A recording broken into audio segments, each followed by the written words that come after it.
I found Jesus. garter belts, lingerie, liquor, a BB gun. I was completely shocked. I literally had a panic attack for 20 minutes, and I confronted her about it. Sophie just smirks. Sophie Reeder was just 15 years old when she was captured on this surveillance video walking down Davie Boulevard. That night, May 20th, 2017. This is the last time anyone has seen the 15-year-old. This was back in May, and police have been following leads ever since. They believe the teen ran away from her Fort Lauderdale home. However, they believe there's a whole lot more to this case than just a typical runaway. Her father last saw her as he checked on her before bed. I checked on her at 12:30. She was up, and then that was the last time I saw her. Reeder lives with her dad and was attending virtual school after being diagnosed with a mental illness. Her mother says she last saw her on Mother's Day and she seemed to be happy. But when they accessed her computer looking for clues, they saw very troubling signs, disturbing websites, and contact with older men.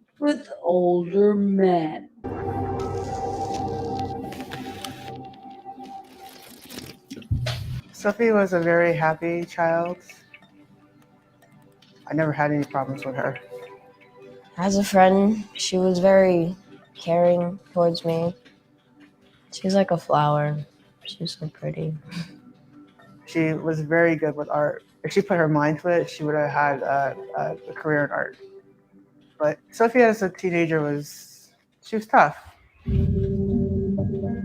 She had problems with authority and didn't want to be told what to do. It was a habit of hers, unfortunately, that she would walk late at night. She wouldn't tell anybody or inform anybody that she was sneaking out. Nicole was a strict mother and didn't want her child out past, normal hours, and she didn't want her to get in trouble. We used to egg churches and, that rebel kid, teenager life. Sometimes she would come home and she would destroy the house. She would destroy the house. Be violent. She would say she wished I would die. It was terrible. I didn't know. Yeah, I didn't think it was too great either. If I look back on it, I probably would say she was suffering some kind of mental illness. And it came to a point where Sophie didn't like the rules and ended up moving back to her father's location in Fort Lauderdale. Her relationship with her father wasn't very close. When she moved in with him, I think that she thought it was going to be something that it wasn't. He wouldn't ask anything. Where are you going? What friends are you hanging out with? Just, hell nah. Like he didn't necessarily care. She had all the freedom that she wanted. She could do whatever she wanted, yet she still wasn't happy.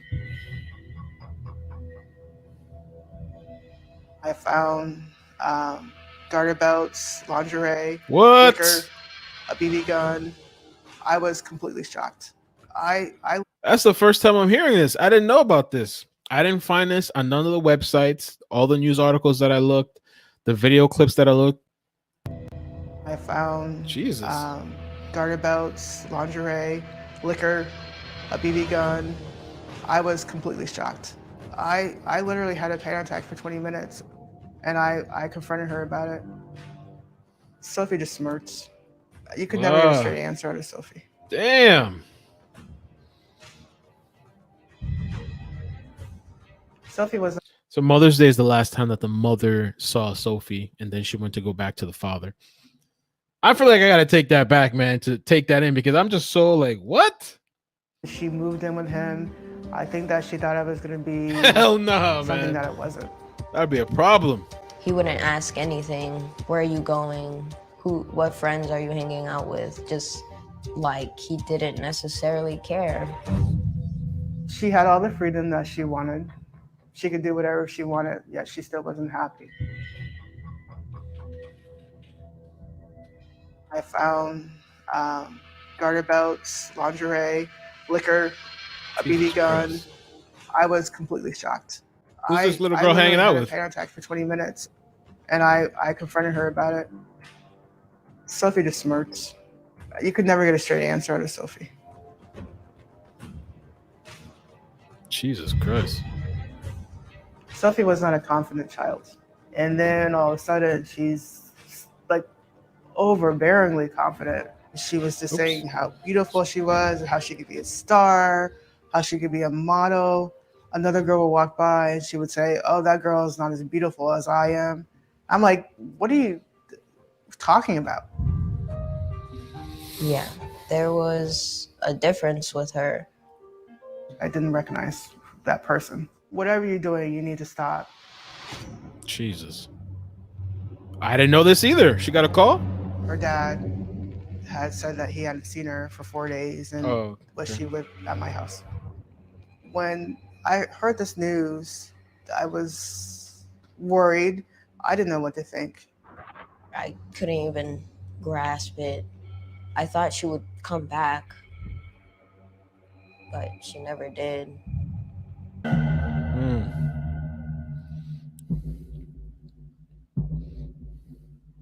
Surveillance showed Sophie walking down the sidewalk at 10 p.m. wearing headphones, shorts, and some type of jacket. By the way, this is where we talk about the slight conflicting report when I mentioned earlier, because there's multiple. So there's some reports that say this was at 10 p.m., which the timestamp of the video is incorrect. A lot of times CCTV, the timestamp, the actual time is wrong. But the father said, if you saw the video earlier, he said that he last checked on her at 12:30 a.m. and she was awake in the room, and then the next morning she was gone. A jacket. And then once she gets out of the camera, no telling where she went to or with who. There's information that she may have been communicating with someone via the internet. She had used my iPad, and I had found that she was on a sugar daddy website. Oh! She spoke about like having a sugar daddy at 14 years old. What? She's just like, I'm just trying to get money. They would pay for me just to be there. When I talk to people about it now, they say that she probably was being groomed. Wow. Daddy Desire? Can I look this up too? Like, what? What is this shit these kids are on? Daddy Desire. Let's see. Is that an actual site of it? It is a site. They have reviews. The heck? Elite. Oh my god. Are you looking for? Okay, we'll read this after. She spoke about like having a sugar daddy at 14 years old. She's just like, I'm just trying to get money. They would pay for me just to be there. When I talk to people about it now, they say that she probably was being groomed. Mm.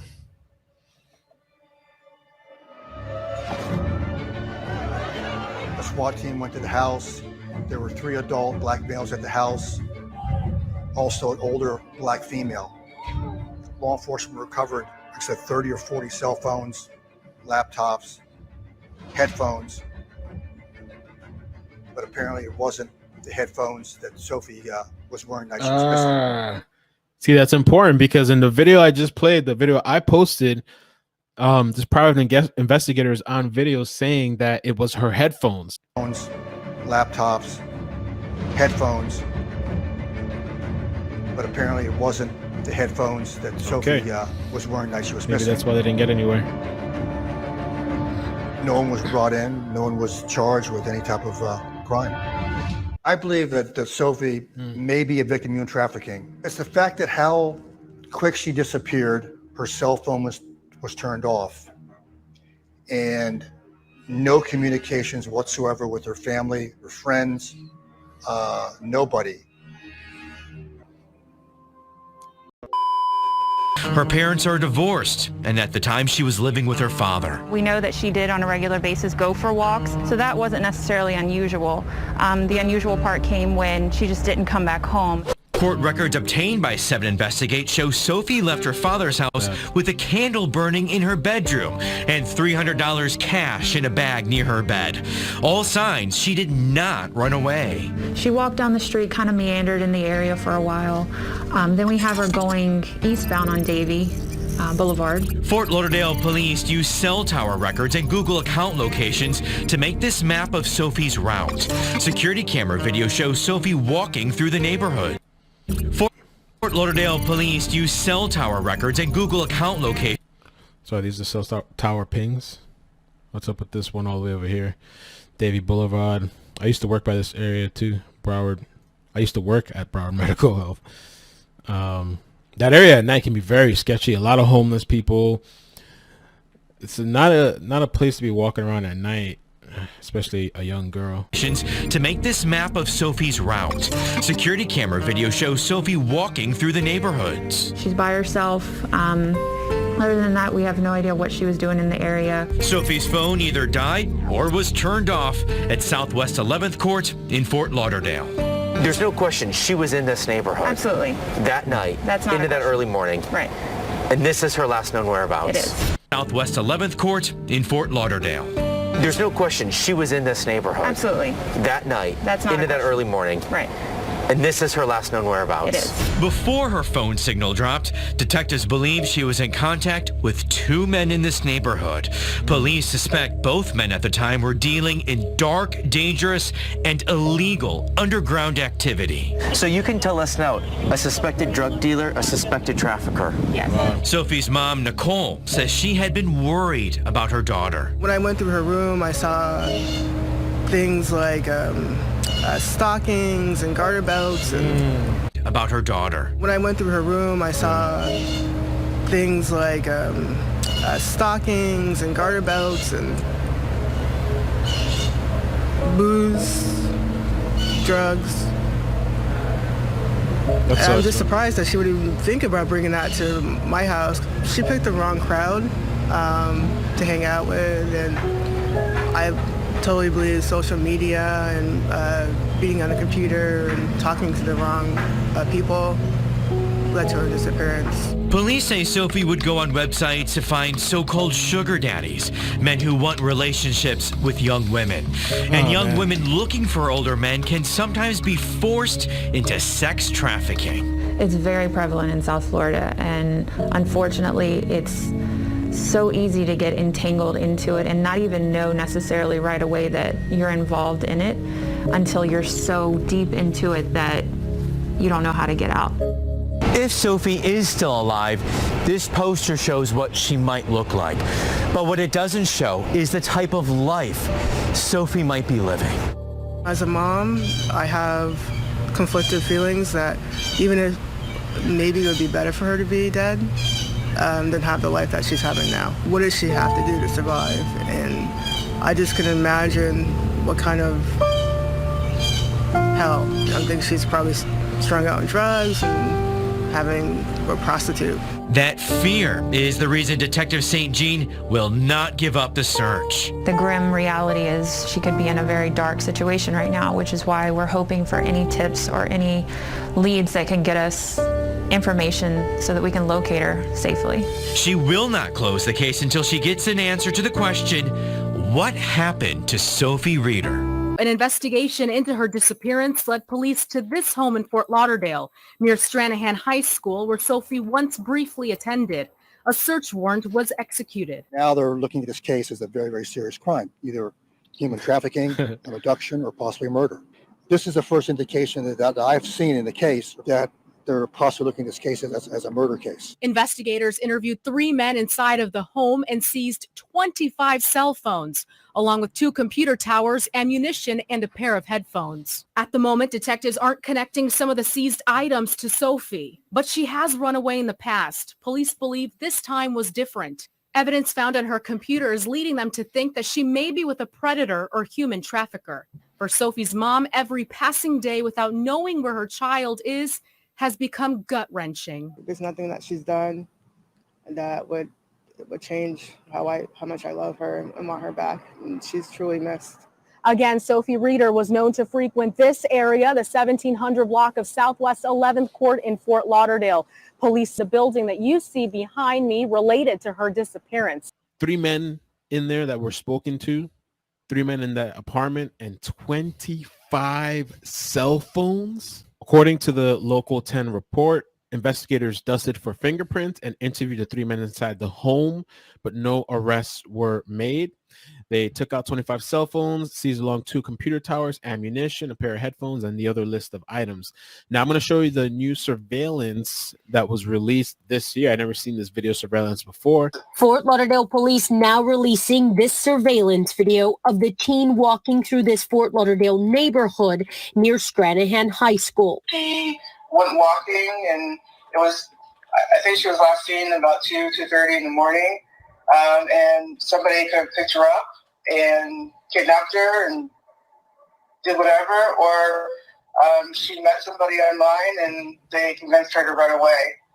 And either way, it's not good. Her phone went dead in this courtyard on Southwest 11th Court, and no one would hear from her ever again. I miss her.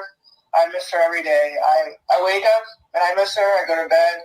She's the first person I think of. She's the last person I think of when I go to bed. After 3 years, you try to have hope, but the longer the time goes by, the harder it is. I just hope that there's some kind of closure and somebody comes forward, because somebody knows what happened. She was a great girl, and just a lot of energy and really feisty, and I just miss her a lot. I really do. Her mother, Nicole Twist, says at the time the 15-year-old disappeared, she was spending a lot of time online and may have gone to meet someone that night. She was not in school at the time, so she had a lot of free time. So she was associating with the wrong people, maybe getting involved with older men, maybe involved in selling drugs.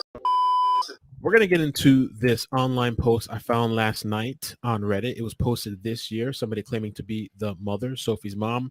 And I believe it's legit. The mother is Nicole Twist. The father is Patrick Reeder. The story goes that she was enrolled into a virtual school. She was introverted when meeting new people, extroverted with her personal friends. She loved music. She loved Tupac and Nirvana, Lana Del Rey, all the kinds of things that a kid, I guess, that age would like. And this all kind of ties into the whole conversation we've been having lately with social media, the internet, computer, access, parents, children, and how to deal with that, and even cuties and the influence that all this kind of stuff has on kids. So the online post reads, I'm Sophie's.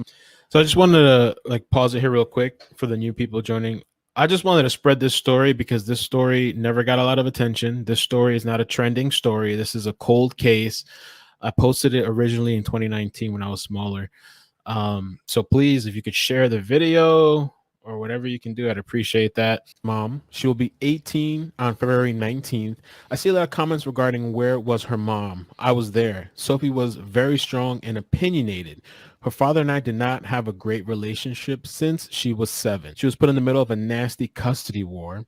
So much drama. I regret this very much. I don't want to get into the whole situation, but I raised Sophie pretty much until she was 12. Once she hit that age, she was convinced that the grass was greener with her father. Long story short, you have no idea what I went through to try to save her. I miss her every day. I had no idea what she was doing. She did not like being told what to do. I didn't let her have the freedom she craved. She thought it was okay to skip school. She thought it was okay to walk around aimlessly at night. I'm old school. That didn't fly with me. Teenage girls are tough, plus couple that with a mental illness and no supervision. Wow, some pretty heavy claims. And this is a recipe for disaster. I was advised to give up on her. I was told that she was just going through a phase. I was wrong. Never give up on your kids. People always have something to say online. If you ever have any doubts, just look at my Facebook page. This is no joke. I miss her every day. There was one more post that I found allegedly from the mother, which is actually even more recent, 4 months ago. And she states, what do I believe happened to her? I believe that Sophie being high on whatever she was, plus being very naive, sealed her fate. I think about her every day and I wonder if she suffered. After 3 years, my hope is gone. I don't know if we will ever know for sure. Somebody knows something. I wish I could turn back time. There's so many things I would have done differently. The worst thing I ever did was let her go live with her dad. Yes, she was very defiant and adamant about leaving, but I was the parent. I honestly was told to let her go, that she'd be back. But there are predators out there waiting and watching. Protect your children, watch their friends. It's okay to be a little overprotective.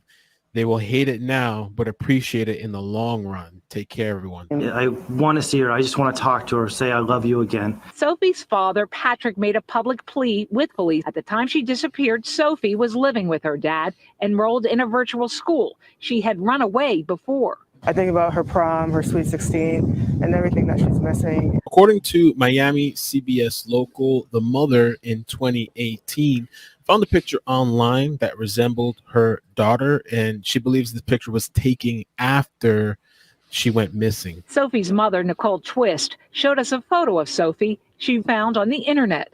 It appears it may have been taken after Sophie vanished. She gave it to police. It's been a little bit frustrating, but I just try to remain positive and hope that we're all on the same. Thank you guys for watching. Sophie Reader's a story that left me, I guess, perplexed and wondering for years what happened to this young girl and the dynamics of the family, you know, where mother and father divorced, and seems like maybe they had some issues and disagreed on certain things. And Sophie being on the internet, sugar daddy websites, you know, doing all the stuff that she was doing, and this property in Fort Lauderdale that was being looked into, where her phone went dead, and this, I don't know what kind of house that is, a trap house or something, with 3 guys. I think one report said, and a woman, 25 plus cell phones. Doesn't sound like anything good. So I just wanted to give Sophie Reader a bump again. You know, a story that never really got much attention and still missing. You know, I wonder if she's alive. And one of the things that kind of really gave me like a sinking feeling is like the mother was like, you know, she said in her opinion that maybe it's better she's dead. Like if she's going through horrific things, to be going through it for years, you know, like just to know that maybe she's suffering. I don't know. But yeah, thank you guys for watching Missing Mondays. And there's a playlist on my channel you can check out for the other episodes I've done. Take care.